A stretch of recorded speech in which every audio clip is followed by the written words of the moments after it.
ಕಾರ್ಯಕರ್ತ ಬಂಧುಗಳು, ನಗರಸಭೆಯ ಸದಸ್ಯರುಗಳು ರವಿ ಅಣ್ಣನಿಗೆ ನಾನು ಕೇಳಿದೆ, ಪ್ರೊಸೆಷನ್ ಬರ್ತಾ ನಾವು ನೋಡ್ತಾ ಇದ್ವು, ಎಲ್ಲ ಕಟ್ಟಡಗಳಲ್ಲಿ 1ನೇ ಫ್ಲೋರ್ 2ನೇ ಫ್ಲೋರ್ ಕಟ್ಟಡಗಳಲ್ಲಿ ನೀವೆಲ್ಲರೂ ನಮಗೆ ಹೂವನ್ನ ಎರಚುವ ಮೂಲಕ ಪ್ರೀತಿಯಿಂದ ಕ್ಷೇತ್ರದಲ್ಲಿ ಸ್ವಾಗತವನ್ನ ಕೋರದಂತ ಸಂದರ್ಭದಲ್ಲಿ ರವಿ ಅಣ್ಣನಿಗೊಂದು ಪ್ರಶ್ನೆನ ಕೇಳಿದೆ, ಇದೇನ್ ರವಿ ಅಣ್ಣ ಈ ಮಟ್ಟಕ್ಕೆ ವ್ಯವಸ್ಥೆ ಮಾಡಿಬಿಟ್ಟಿದಿರಲ್ಲ ಅಂತ.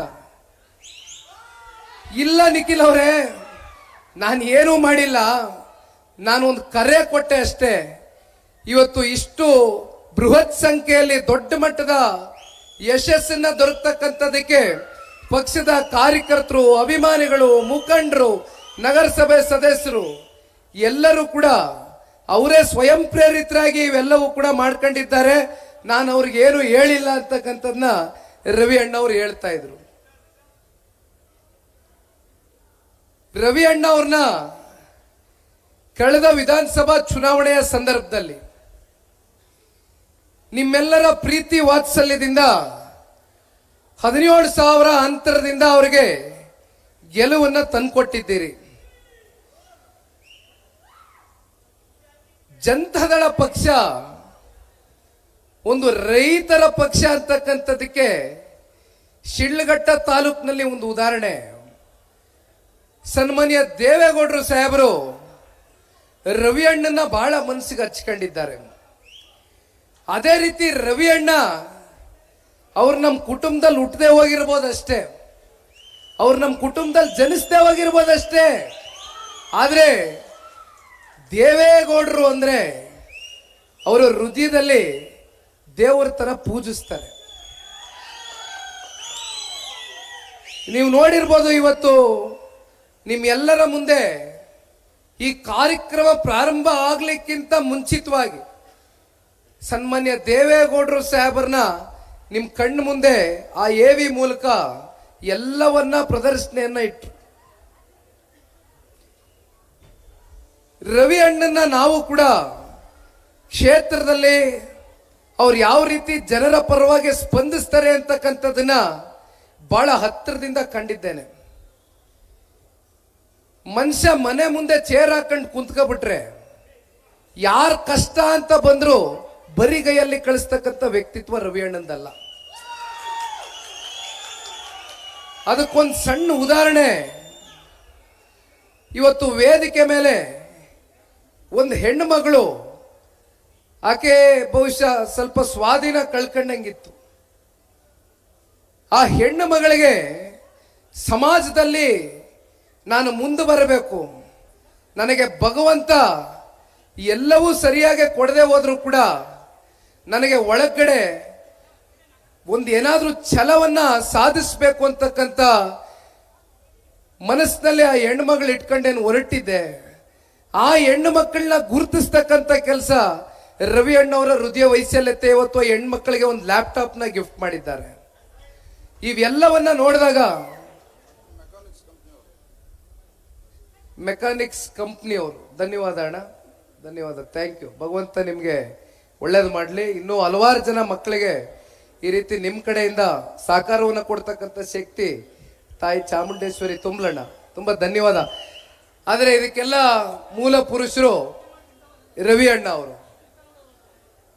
ಅವರ ಹೃದಯ ವೈಶಾಲ್ಯತೆ ತಾಲೂಕಿನ ಜನತೆ ಬಹಳ ಹತ್ತಿರದಿಂದ ನೋಡಿದ್ದೀರಿ. ನಮ್ಮ ಜನತಾದಳ ಪಕ್ಷದಲ್ಲಿ ರೈತರ ಬಗ್ಗೆ ನಾವು ಹೆಚ್ಚಾಗಿ ಚರ್ಚೆ ಮಾಡ್ತೇವೆ. ಇವತ್ತು ರವಿ ಅಣ್ಣ ಕೂಡ ಒಬ್ಬ ರೈತ ಕುಟುಂಬಕ್ಕೆ ಜನಿಸಿರ್ತಕ್ಕಂಥ ಒಬ್ಬ ರೈತಾಪಿ ವರ್ಗದ ಮಗನೇ. ಅಂಥವ್ರಿಗೆ ಟಿಕೆಟ್ ಕೊಡ್ತಕ್ಕಂಥದಕ್ಕೆ ಸನ್ಮಾನ್ಯ ದೇವೇಗೌಡರು ಸಾಹೇಬರು ಒಂದಷ್ಟು ಸವಾಲುಗಳು ಎದುರಾಯಿತು ಅವ್ರ ಮುಂದೆ ಈ ಹಿಂದೆ ಚುನಾವಣೆಯಲ್ಲಿ. ಆ ಸವಾಲುಗಳು ಎದುರಾದಂತ ಸಂದರ್ಭದಲ್ಲಿ ಅವ್ರ ಜೊತೆನಲ್ಲಿ ಬಲವಾಗಿ ನಿಂತಂತವರು ಸನ್ಮಾನ್ಯ ದೇವೇಗೌಡರು ಸಾಹೇಬರು. ಇವತ್ತು ರವಿ ಅಣ್ಣ ಅವ್ರಿಗೆ ನಾನು ಹೇಳ್ತಾ ಇದ್ದೆ, ಜನರೊಂದಿಗೆ ಜನತಾದಳ ಕಾರ್ಯಕ್ರಮ ಕಳೆದ ತಿಂಗಳು 16ನೇ ತಾರೀಕು ಇಡೀ ರಾಜ್ಯ ವ್ಯಾಪ್ತಿ ಪ್ರಾರಂಭ ಮಾಡಿದ್ದೇವೆ.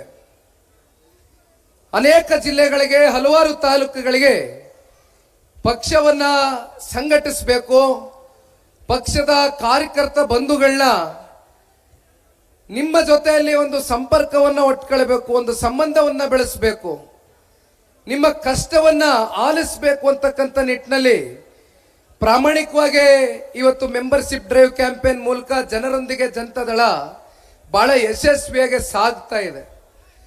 ಆದ್ರೆ ಇವತ್ತಿನ ಕಾರ್ಯಕ್ರಮ ಒಂದು 25-26 ದಿನ ಈಗಾಗಲೇ ಕಾರ್ಯಕ್ರಮ ಕಳೆದಿದೆ.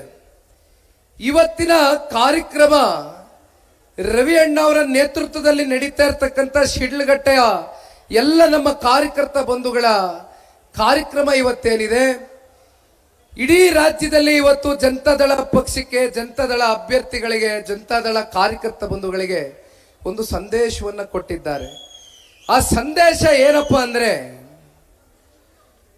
ಈಗ ತಾನೇ ಪ್ರಾಸ್ತಾವಿಕವಾಗಿ ಕುರಿತು ಮಾತನಾಡಿರ್ತಕ್ಕಂಥ ನನ್ನ ಆತ್ಮೀಯ ಗೆಳೆಯ, ಹುಣಸೂರು ವಿಧಾನಸಭಾ ಕ್ಷೇತ್ರದ ಶಾಸಕರು, ಭವಿಷ್ಯದಲ್ಲಿ ಒಬ್ಬ ದೊಡ್ಡ ನಾಯಕನಾಗಿ ಬೆಳೀತಕ್ಕಂಥ ಎಲ್ಲ ಸಾಮರ್ಥ್ಯವನ್ನ ಹೊಂದಿರತಕ್ಕಂಥ ಹರೀಶ್ ಗೌಡರು ಮಾತನಾಡಿದ್ದಾರೆ.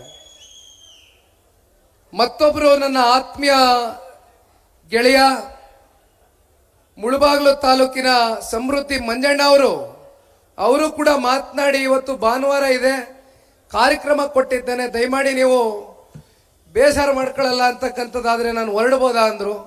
ಅವರು ಕೂಡ ಮಾತನಾಡಿ ಹೊರಟಿದ್ದಾರೆ. ಮತ್ತೊಬ್ರು ನಮ್ಮ ಮಂಡ್ಯ ಜಿಲ್ಲೆಯ KR ಪೇಟೆ ತಾಲೂಕಿನ ಶಾಸಕರು, ಮತ್ತೊಬ್ರು ನನ್ನ ಆತ್ಮೀಯ ಗೆಳೆಯರಾಗಿರ್ತಕ್ಕಂಥ ಮಂಜಣ್ಣವರು ಕೂಡ KR ಪೇಟೆಯಿಂದ ಆಗಮಿಸಿದ್ದಾರೆ.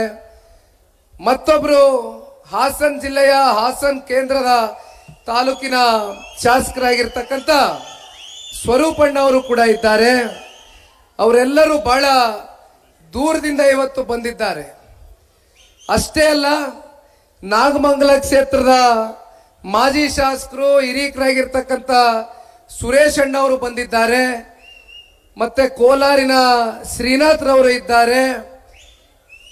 ಕೋಲಾರು ಸಂಸದರಾಗಿರ್ತಕ್ಕಂಥ ಮಲ್ಲೇಶ್ ಬಾಬಣ್ಣ ಅವರು ಬಹಳ ಸಂಸ್ಕಾರವಂತರು, ಒಂದು ರೀತಿ ಮಗು ಮನಸ್ಸಿನ ವ್ಯಕ್ತಿತ್ವ ಅಂತಕ್ಕಂಥದ್ದು ಮಂಜಣ್ಣ ಅವರು ಹೇಳ್ತಾ ಇದ್ರು. ಅವ್ರು ಹೇಳ್ತಾ ಇದ್ರು ಕಿವಿನಲ್ಲಿ, ಇವತ್ತು ನಾನು ಸಂಸದನಾಗಿ ಆಯ್ಕೆ ಆಗಿರ್ತಕ್ಕಂಥದ್ದು ಒಂದ್ ಕಡೆ ಸನ್ಮಾನ್ಯ ದೇವೇಗೌಡರು ಸಾಹೇಬರು, ಒಂದ್ ಕಡೆ ಕುಮಾರಣ್ಣ ಅವರು, ಅವರಿಬ್ಬರ ಸಮ್ಮುಖದಲ್ಲಿ ಇವತ್ತು ಸಾಕಷ್ಟು ಜನರನ್ನ ಇವತ್ತು ದೇಶದಾದ್ಯಂತ ಹಲವಾರು ರಾಜ್ಯದ ನಾಯಕರುಗಳು ಬಂದಂತ ಸಂದರ್ಭದಲ್ಲಿ ಅವರ ಜೊತೆ ಒಂದು ಸಂಪರ್ಕವನ್ನ ಹೊಂದತಕ್ಕಂಥ ಇವತ್ತು ನನ್ನ ಸೌಭಾಗ್ಯ ನನ್ನ ಮುಂದೆ ಇದೆ ಅಂತಕ್ಕಂಥದ್ದನ್ನೇನು ಹೇಳ್ತಾ ಇದ್ರು. ಇನ್ನೊಂದು ಮಾತು ಇವತ್ತು ವೇದಿಕೆ ಮೇಲೆ ಹೇಳಬೇಕಾಗ್ತದೆ.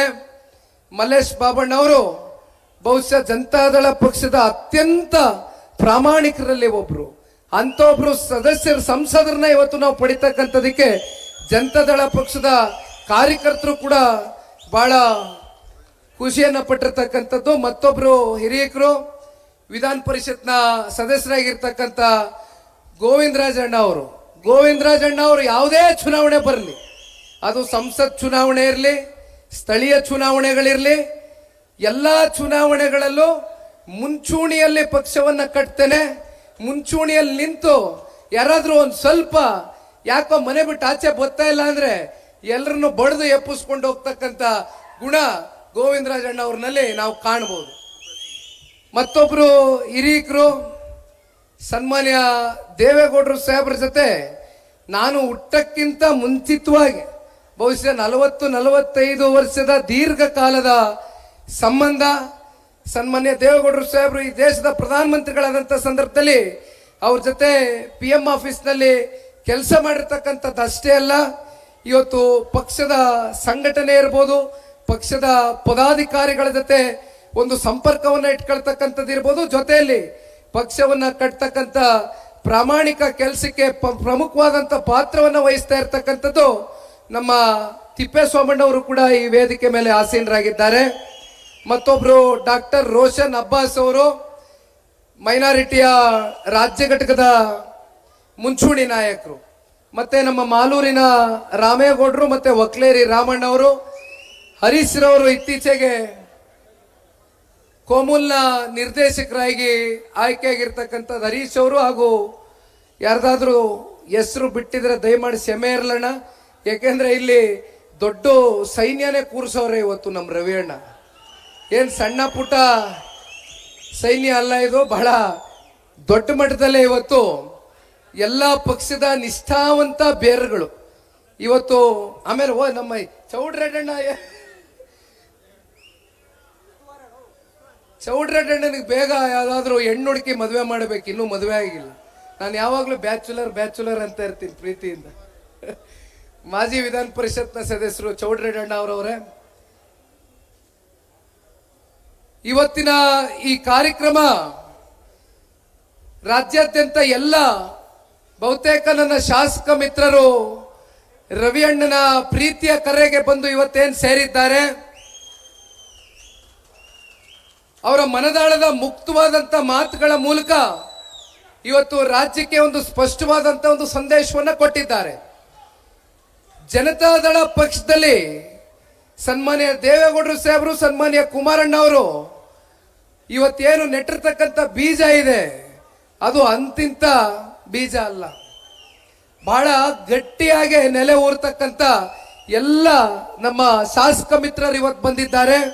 ಯಾಕೆಂದ್ರೆ ಒಂದು ಜನತಾದಳ ಪಕ್ಷದ ಬಗ್ಗೆ ಇತ್ತೀಚಿನ ದಿನಗಳಲ್ಲಿ ಬಹಳ ಜನ ಪಾಪ ಹರೀಶ್ ರವರು ಮಾತನಾಡ್ಬೇಕಾದ್ರೆ ಹೇಳ್ತಾ ಇದ್ರು, ಏನು 12 ಜನ ಇದ್ದಾರೆ, 12 ಜನ ಈಗಾಗಲೇ ನಮ್ಮ ಸಂಪರ್ಕದಲ್ಲಿದ್ದಾರೆ, ಜನತಾದಳ ಪಕ್ಷದ ಚಿಹ್ನೆನೂ ಕೊನೆಗೆ ಸಿಗದೆ ಹೋದಂಗೆ 12 ಜನನು ಖಾಲಿ ಮಾಡಿಸ್ತೇವೆ ಅಂತಕ್ಕಂಥದ್ದು ಪಾಪ ಕೆಲವೊಂದಷ್ಟು ವಿಚಾರದ ಬಗ್ಗೆ ತುಂಬಾ ಜನ ಚರ್ಚೆ ಮಾಡ್ತಾ ಇದ್ರು. ಆದ್ರೆ ಹರೀಶ್ ರವರು ಈ ವಿಚಾರಕ್ಕೆ ಸಂಬಂಧಪಟ್ಟಂತೆ ಸ್ಪಷ್ಟೀಕರಣವನ್ನ ಕೊಟ್ಟಿದ್ದಾರೆ. ಇಲ್ಲಿ ಯಾರು ಕೂಡ ದುಡ್ಡಿಗಾಗ್ಲಿ ಅಧಿಕಾರದ ದಾಹಕ್ಕಾಗ್ಲಿ ಮಾರಾಟ ಆಗ್ತಕ್ಕಂಥ ಶಾಸಕರು ನಮ್ಮ ಪಕ್ಷದಲ್ಲಿಲ್ಲ. ನಮ್ಮ ಪಕ್ಷದಲ್ಲಿ ಇರ್ತಕ್ಕಂಥ ಶಾಸಕರು ಈ ಪಕ್ಷವನ್ನ ಸನ್ಮಾನ್ಯ ದೇವೇಗೌಡರು ಸಾಹೇಬರಿಗೆ 2028ರ ಚುನಾವಣೆ ಹೊತ್ತಿಗೆ ನಂಬರ್ 1 ಸ್ಥಾನ ಜನತಾದಳ ಪಕ್ಷಕ್ಕೆ ಇವತ್ತು ಅತಿ ಹೆಚ್ಚು ಶಾಸಕರನ್ನ ವಿಧಾನಸೌಧಕ್ಕೆ ಕಳಿಸ್ಕೊಡೋ ಮೂಲಕ ಸನ್ಮಾನ್ಯ ಕುಮಾರಣ್ಣ ಅವರಿಗೆ ಶಕ್ತಿಯನ್ನ ತಂದ್ಕೊಡ್ಬೇಕು ಅಂತಕ್ಕಂಥದ್ದು ಈಗಾಗಲೇ ನಮ್ಮ ಪಕ್ಷದ ಶಾಸಕರು ಎಲ್ಲರೂ ಕೂಡ ಮನಸ್ಸಿನಲ್ಲಿ ಶಪಥವನ್ನು ತಗೊಂಡಿದ್ದಾರೆ. ಪ್ರತಿನಿತ್ಯ ನಾವು ನೋಡ್ತಾ ಇದ್ದೇವೆ ಈ ಕಾಂಗ್ರೆಸ್ನ ಸರ್ಕಾರದ ಆಡಳಿತ ವೈಖರಿ ಬಗ್ಗೆ. ಈಗಾಗಲೇ ರಾಜ್ಯದ ಜನತೆ ನಮ್ಮ ರಾಜ್ಯ ಪ್ರವಾಸ ಮಾಡಬೇಕಾದಂತ ಸಂದರ್ಭದಲ್ಲಿ ರಾಜ್ಯದಲ್ಲಿ ಹಳ್ಳಿಗಳಲ್ಲಿ ಜನಗಳ ಜೊತೆ ನಾವು ಮಾತನಾಡಬೇಕಾದ್ರೆ ಜನರು ಹೇಳ್ತಕ್ಕಂಥದ್ದು, ಈ ರಾಜ್ಯ ರಾಜಕಾರಣದ ಇತಿಹಾಸದಲ್ಲಿ, ಕರ್ನಾಟಕ ರಾಜ್ಯದ ಇತಿಹಾಸದಲ್ಲಿ ಇಂಥ ಒಂದು ಕೆಟ್ಟ ಸರ್ಕಾರ, ಕೆಟ್ಟ ಆಡಳಿತವನ್ನ ಯಾವತ್ತೂ ಕೂಡ ನಾವು ನೋಡಿರಲಿಲ್ಲ. ಕಳೆದ ಚುನಾವಣೆ ಸಂದರ್ಭದಲ್ಲಿ 5 ಗ್ಯಾರಂಟಿ ಕೊಡ್ತೀನಿ ಅಂತ ಹೇಳಿದ್ರು, ಬಂದ್ರು. ಈಗ ಇತ್ತೀಚೆಗೆ ವರ್ಷ ಬದಲಾವಣೆ ಆಗಿದೆ. ಅವ್ರ ಪ್ರಣಾಳಿಕೆಯನ್ನು ಹೇಳ್ಕೊಂಡಂತ ಮಾತು, ಅವ್ರು ಕೊಟ್ಟಂತ ಕಾರ್ಯಕ್ರಮ ಬೊಗಳೆ ಭಾಷಣ, ಬರೀ ಭಾಷಣಕ್ಕೆ ಸೀಮಿತ ಆಯ್ತು. 5 ಗ್ಯಾರಂಟಿ ಕೊಡ್ತೀವಿ, ಪ್ರತಿ ತಿಂಗಳು ಕೊಡ್ತೀವಿ, ಅದೆಂಥದ್ದು ಗೃಹಲಕ್ಷ್ಮಿ ಕೊಡ್ತೀವಿ, ಗೃಹಜ್ಯೋತಿ ಕೊಡ್ತೀವಿ, ಯುವನಿಧಿ ಕೊಡ್ತೀವಿ ಎಲ್ಲ ಕೂಡ ಹೇಳಿದ್ರು. ಇತ್ತೀಚೆಗೆ ಇಲ್ಲಿ ಬಹಳ ಜನ ಸೋಷಿಯಲ್ ಮೀಡಿಯಾದ ತಾಲೂಕಿನ ನನ್ನ ಮುಖಂಡರುಗಳಿದ್ದೀರಿ. ಇತ್ತೀಚೆಗೆ ನಾನು ಒಂದು ಸೋಷಿಯಲ್ ಮೀಡಿಯಾನಲ್ಲಿ ಹರಿದಾಡ್ತಾ ಇರ್ತಕ್ಕಂಥ ಒಂದು ವಿಡಿಯೋನ ನೋಡಿದೆ.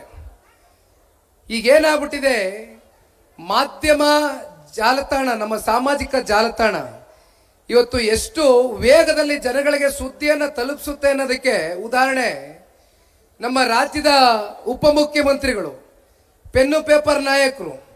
ಪೆನ್ನು ಕೊಡಿ, ಪೇಪರ್ ಕೊಡಿ ಅಂತ ಹೇಳಿದ್ರು. ಜನ ಪೆನ್ನು ಕೊಟ್ಟಾಯ್ತು, ಪೇಪರ್ ಕೊಟ್ಟಾಯ್ತು.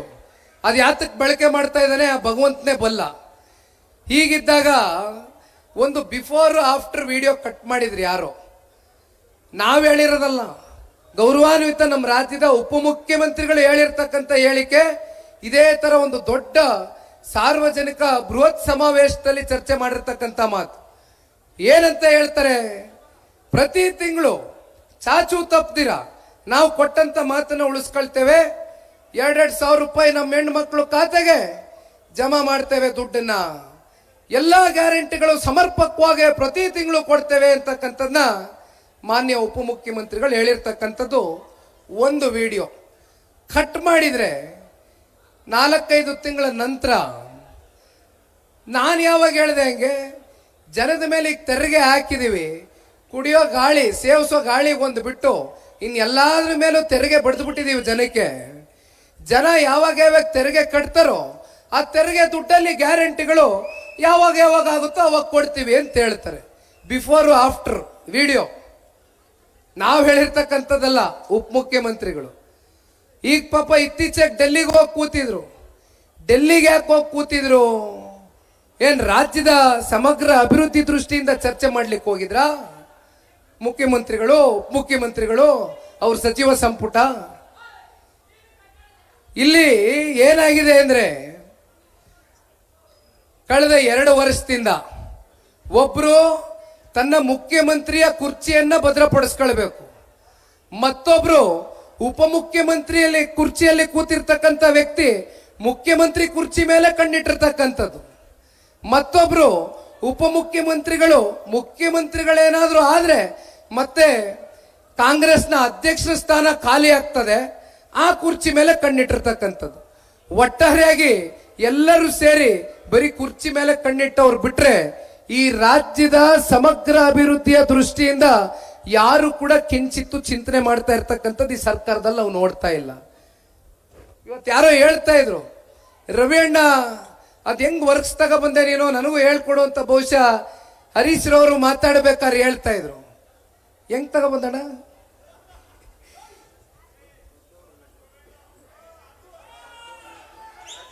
ದೊಡ್ಡವ್ರದ್ದು ಒಂದು ಲೆಟ್ರು.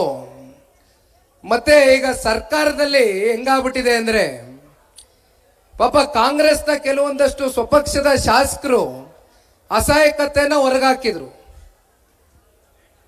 ಅವ್ರೇನ್ ಹೇಳ್ತಾರೆ, ನಾವು ಹೋಗಿ ಮಂತ್ರಿಗಳಿಗೆ ನಮ್ಗೇನಾದ್ರೂ ಕೆಲಸ ಕೊಡಿ ಅಂತ ಕೇಳಿದ್ರೆ ಕೊಡ್ಲಿಕ್ಕೆ ರೆಡಿ ಇಲ್ಲ. ಯಾರು ಮಧ್ಯವರ್ತಿಗಳ ಮೂಲಕ ಹೋಗಿ ನಾವು ಒಂದು ಸ್ವಲ್ಪ ಹಣ ಕೊಡ್ತೇವೆ, ಎಷ್ಟು ಪರ್ಸೆಂಟೇಜ್ ಕೊಡಬೇಕು, 8%, 10% ಅಂತ ಅಪ್ಫ್ರಂಟ್ ದುಡ್ಡು ಕೊಟ್ರೆ ಆಗ ನಮಗೆ ಕೆಲಸ ಸಿಗಬಹುದೇನೋ ಅಂತಕ್ಕಂಥದ್ದನ್ನ ನಾವು ಹೇಳ್ತಾ ಇಲ್ಲ, ಇದು ಕಾಂಗ್ರೆಸ್ನ ಶಾಸಕರು ಹೇಳ್ತಾ ಇದ್ದಾರೆ.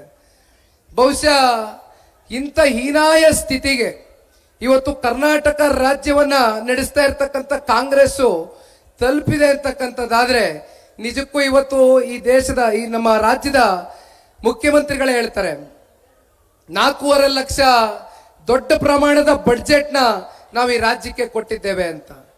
ಆದ್ರೆ ಬಡ್ಜೆಟ್ದ ಪ್ರಮಾಣ ನೀವು ಹೇಳ್ತಾ ಇದ್ದೀರಿ, ಆದ್ರೆ ಎಷ್ಟು ಸಾಲ ಮಾಡಿದ್ದೀರಿ ಅಂತ ಹೇಳ್ತಾ ಇಲ್ವಲ್ಲ. ಗ್ಯಾರಂಟಿಗಳಿಗೆ ನಿಮ್ಗೆ ದುಡ್ಡು ಎಷ್ಟು ಬೇಕು? 55,000 ಕೋಟಿ ನಿಮಗೆ ಹಣ ಬೇಕು ಪ್ರತಿ ವರ್ಷಕ್ಕೆ. ಒಂದ್ ಕಡೆ ಸನ್ಮಾನ್ಯ ಕುಮಾರಣ್ಣ ಅವರು ಈ ರಾಜ್ಯದ ಮುಖ್ಯಮಂತ್ರಿಗಳಾದಾಗ ಸಂಪೂರ್ಣವಾಗಿ ರೈತರ ಸಾಲ ಮನ್ನಾ ಮಾಡ್ತೇನೆ ಅಂತ ಹೇಳಿದ್ರು. 14 ತಿಂಗಳಲ್ಲಿ 25,000 ಕೋಟಿನ ಹೊಂದಿಸಿ ಸನ್ಮಾನ್ಯ ಕುಮಾರಣ್ಣ ಅವರು ರೈತರ ಸಾಲ ಮನ್ನಾ ಮಾಡಿದ್ರು. ಅವತ್ತು ತುಂಬಾ ಜನ ಶಾಸಕ ಮಿತ್ರರಿಗೆ ಇವತ್ತು ಕೇಳ್ಬೋದು, ಕುಮಾರಣ್ಣ ಅವರು ಎಂದಾದ್ರು ಯಾರಿಗಾರು ಒಂದು 10 ರೂಪಾಯಿ ಅನುದಾನ ಕೊಡ್ತಕ್ಕಂಥದ್ರಲ್ಲಿ ಏನಾದ್ರೂ ಕಮ್ಮಿ ಮಾಡಿದ್ರ?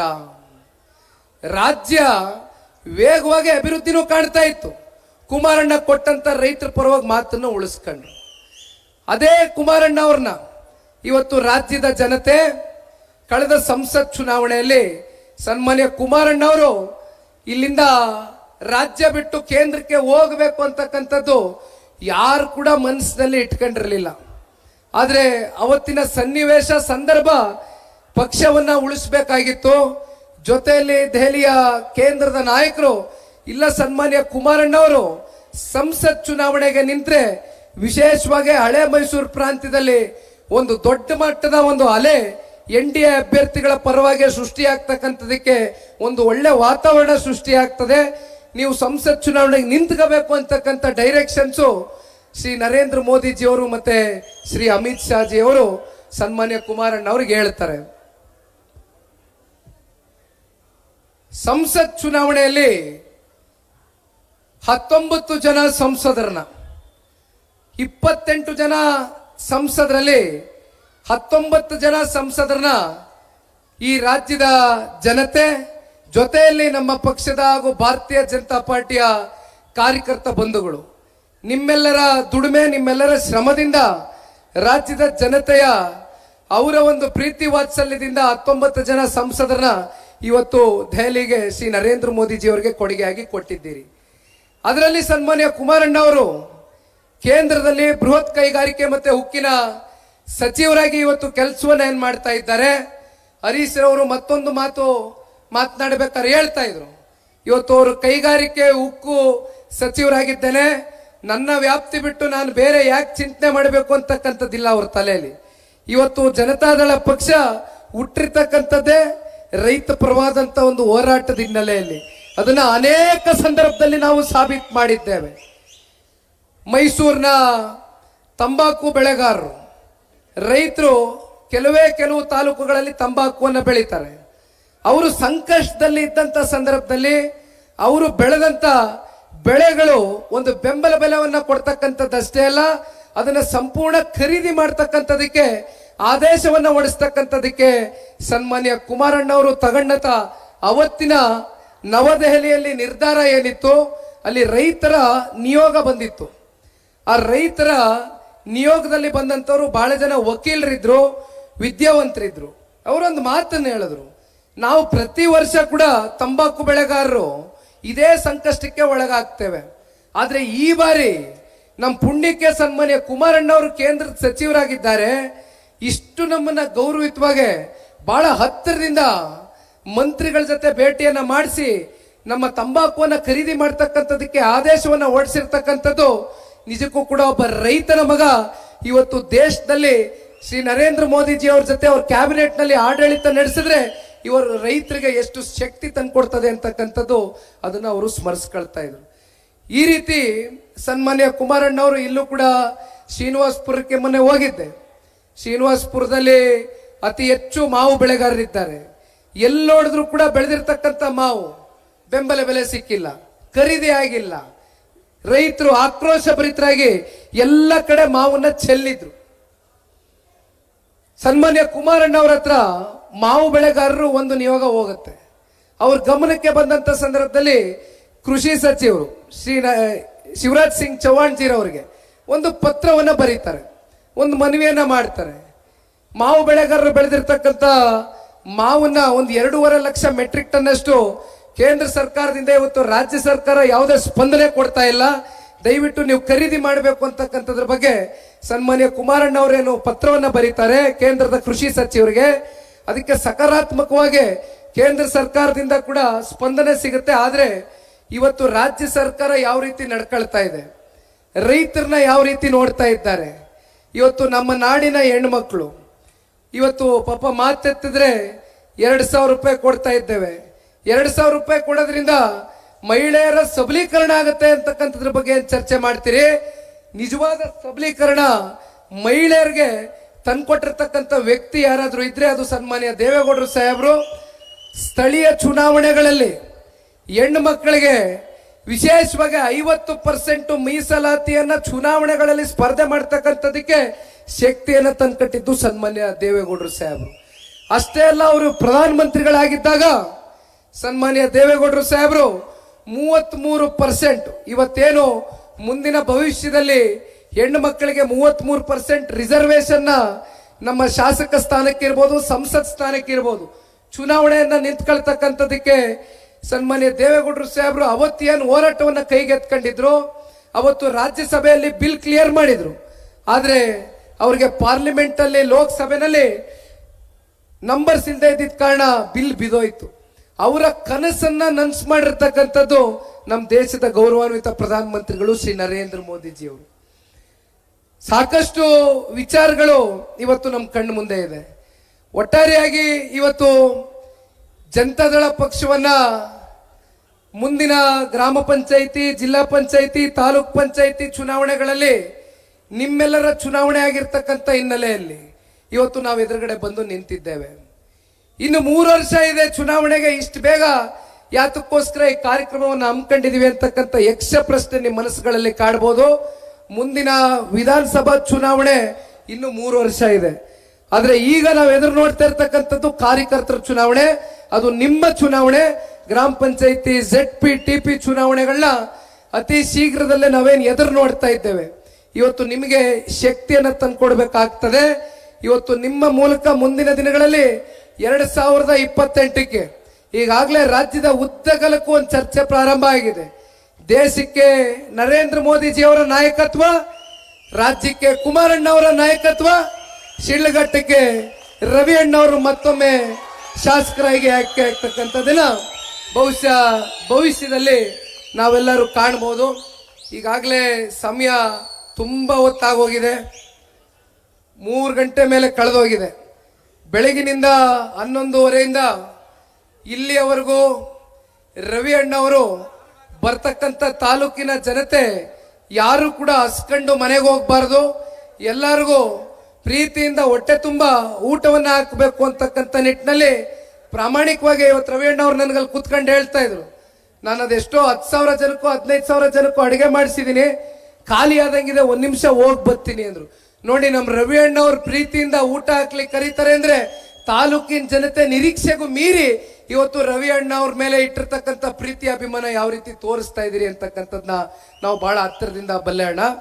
ಇವತ್ತು ಬಂದಿರತಕ್ಕಂಥದ್ದು ಮೂಲ ಉದ್ದೇಶ ಜನತಾದಳ ಪಕ್ಷದ ಮಿಸ್ಡ್ ಕಾಲ್ ಅಭಿಯಾನ, ಮೆಂಬರ್ಶಿಪ್ ಡ್ರೈವ್ ಪ್ರಕ್ರಿಯೆ ಈಗಾಗಲೇ ಅಭಿಮಾನಿಗಳು, ಮುಖಂಡರು, ನಗರಸಭೆ ಸದಸ್ಯರು ಎಲ್ಲರೂ ಕೂಡ ಅವರೇ ಸ್ವಯಂ ಪ್ರೇರಿತರಾಗಿ ಇವೆಲ್ಲವೂ ಕೂಡ ಮಾಡ್ಕೊಂಡಿದ್ದಾರೆ. ನಾನು ಅವ್ರಿಗೆ ಏನು ಹೇಳಿಲ್ಲ ಅಂತಕ್ಕಂಥದ್ನ ರವಿ ಅಣ್ಣ ಅವ್ರು ಹೇಳ್ತಾ ಇದ್ರು. ರವಿ ಅಣ್ಣ ಅವ್ರನ್ನ ಕಳೆದ ವಿಧಾನಸಭಾ ಚುನಾವಣೆಯ ಸಂದರ್ಭದಲ್ಲಿ ನಿಮ್ಮೆಲ್ಲರ ಪ್ರೀತಿ ವಾತ್ಸಲ್ಯದಿಂದ 17,000 ಅಂತರದಿಂದ ಅವರಿಗೆ ಗೆಲುವನ್ನ ತಂದುಕೊಟ್ಟಿದ್ದೀರಿ. ಜನತಾದಳ ಪಕ್ಷ ಒಂದು ರೈತರ ಪಕ್ಷ ಅಂತಕ್ಕಂಥದಕ್ಕೆ ಶಿಡ್ಲಘಟ್ಟ ತಾಲೂಕಿನಲ್ಲಿ ಒಂದು ಉದಾಹರಣೆ. ಸನ್ಮಾನ್ಯ ದೇವೇಗೌಡರು ಸಾಹೇಬರು ರವಿ ಅಣ್ಣನ ಬಹಳ ಮನಸ್ಸಿಗೆ ಹಚ್ಕೊಂಡಿದ್ದಾರೆ. ಅದೇ ರೀತಿ ರವಿ ಅಣ್ಣ ಅವ್ರು ನಮ್ಮ ಕುಟುಂಬದಲ್ಲಿ ಹುಟ್ಟದೆ ಹೋಗಿರ್ಬೋದಷ್ಟೇ, ಅವ್ರು ನಮ್ಮ ಕುಟುಂಬದಲ್ಲಿ ಜನಿಸದೆ ಹೋಗಿರ್ಬೋದಷ್ಟೇ, ಆದ್ರೆ ದೇವೇಗೌಡರು ಅಂದ್ರೆ ಅವರ ಹೃದಯದಲ್ಲಿ ದೇವರ ತರ ಪೂಜಿಸ್ತಾರೆ. ನೀವು ನೋಡಿರ್ಬೋದು, ಇವತ್ತು ನಿಮ್ಮೆಲ್ಲರ ಮುಂದೆ ಈ ಕಾರ್ಯಕ್ರಮ ಪ್ರಾರಂಭ ಆಗ್ಲಿಕ್ಕಿಂತ ಮುಂಚಿತವಾಗಿ ಸನ್ಮಾನ್ಯ ದೇವೇಗೌಡರು ಸಾಹೇಬರನ್ನ ನಿಮ್ ಕಣ್ಣು ಮುಂದೆ ಆ AV ಮೂಲಕ ಎಲ್ಲವನ್ನ ಪ್ರದರ್ಶನೆಯನ್ನ ಇಟ್ಟರು.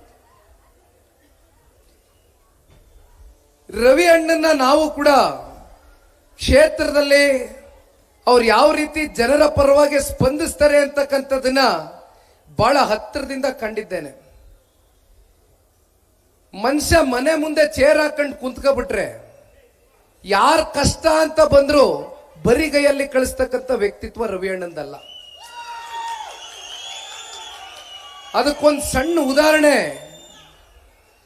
ಇವತ್ತು ವೇದಿಕೆ ಮೇಲೆ ಒಂದು ಹೆಣ್ಣು ಮಗಳು, ಆಕೆ ಬಹುಶಃ ಸ್ವಲ್ಪ ಸ್ವಾಧೀನ ಕಳ್ಕೊಂಡಂಗಿತ್ತು. ಆ ಹೆಣ್ಣು ಮಗಳಿಗೆ ಸಮಾಜದಲ್ಲಿ ನಾನು ಮುಂದೆ ಬರಬೇಕು, ನನಗೆ ಭಗವಂತ ಎಲ್ಲವೂ ಸರಿಯಾಗಿ ಕೊಡದೆ ಹೋದ್ರೂ ಕೂಡ ನನಗೆ ಒಳಗಡೆ ಒಂದು ಏನಾದ್ರೂ ಛಲವನ್ನ ಸಾಧಿಸಬೇಕು ಅಂತಕ್ಕಂಥ ಮನಸ್ಸಿನಲ್ಲಿ ಆ ಹೆಣ್ಣು ಮಗಳು ಇಟ್ಕೊಂಡೇನು ಹೊರಟಿದ್ದೆ.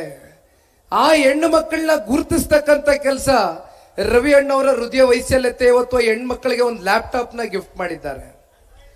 ಇವೆಲ್ಲವನ್ನ ನೋಡಿದಾಗ ಮೆಕ್ಯಾನಿಕ್ಸ್ ಕಂಪ್ನಿಯವರು, ಧನ್ಯವಾದ ಅಣ್ಣ, ಧನ್ಯವಾದ, ಥ್ಯಾಂಕ್ ಯು. ಭಗವಂತ ನಿಮ್ಗೆ ಒಳ್ಳೇದು ಮಾಡಲಿ. ಇನ್ನೂ ಹಲವಾರು ಜನ ಮಕ್ಕಳಿಗೆ ಈ ರೀತಿ ನಿಮ್ ಕಡೆಯಿಂದ ಸಹಕಾರವನ್ನು ಕೊಡ್ತಕ್ಕಂಥ ಶಕ್ತಿ ತಾಯಿ ಚಾಮುಂಡೇಶ್ವರಿ ತುಂಬಲಣ್ಣ, ತುಂಬಾ ಧನ್ಯವಾದ. ಆದರೆ ಇದಕ್ಕೆಲ್ಲ ಮೂಲ ಪುರುಷರು ರವಿ ಅಣ್ಣ ಅವರು. ಅವರ ಹೃದಯ ವೈಶಾಲ್ಯತೆ ತಾಲೂಕಿನ ಜನತೆ ಬಹಳ ಹತ್ತಿರದಿಂದ ನೋಡಿದ್ದೀರಿ. ನಮ್ಮ ಜನತಾದಳ ಪಕ್ಷದಲ್ಲಿ ರೈತರ ಬಗ್ಗೆ ನಾವು ಹೆಚ್ಚಾಗಿ ಚರ್ಚೆ ಮಾಡ್ತೇವೆ. ಇವತ್ತು ರವಿಯಣ್ಣು ಕೂಡ ಒಬ್ಬ ರೈತ ಕುಟುಂಬಕ್ಕೆ ಜನಿಸಿರ್ತಕ್ಕಂಥ ಒಬ್ಬ ರೈತಾಪಿ ವರ್ಗದ